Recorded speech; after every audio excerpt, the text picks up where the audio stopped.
Good day, ma'am. I am Kenneth Imagbaton today. I will be sharing to you my annotation of the poem by Robert Frost, which is entitled Mending Wall. This is in relation to the topic of Rainiel Madolio about teaching grammar and style, and Rochelle Alido, which is about sound, style, and onomatopoeia. The poem is indeed praiseworthy because of how creative and unique it is from the other forms of poem. Let us start first with its graphological variation.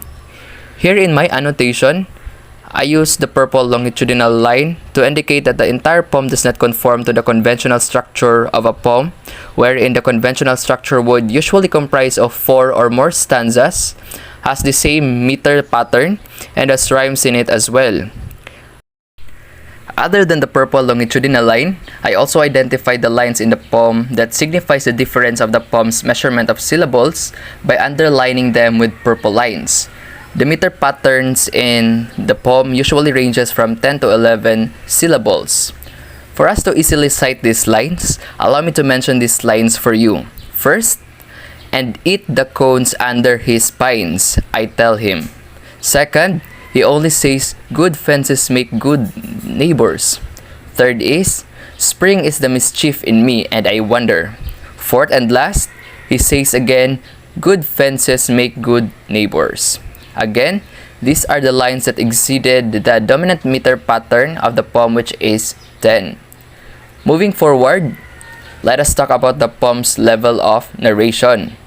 As we can observe in the poem, the levels of narration that are dominantly used are first and third person narration, signified by the first person pronouns we and I, and third person pronoun he.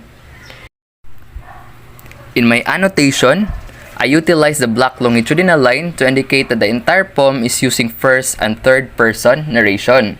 Here, we also have the lexical collocations and epithets, which I opted to underline with yellow-green. The following phrases that I will be reading to you are both lexical collocations and epithets at the same time.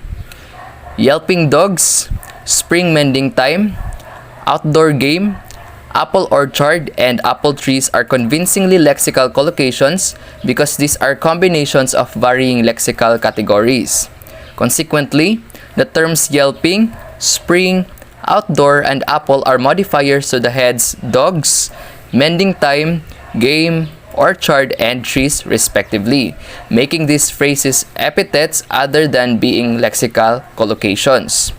We also have the word yelping, which is underlined with an orange line to suggest that it is an onomatopoeia, specifically oral, which produces an imaginative sound of a dog whenever we read or encounter such term.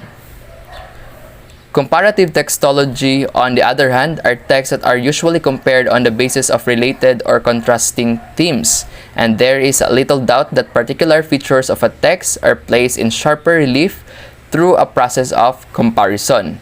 In the poem, here are some of the lines that exemplify comparison of related and contrasting themes. Please take a look at these lines that I have underlined with sky blue. First, no one has seen them made or heard them made. Second, he is all pine and I am apple orchard. Third, walling in or walling out.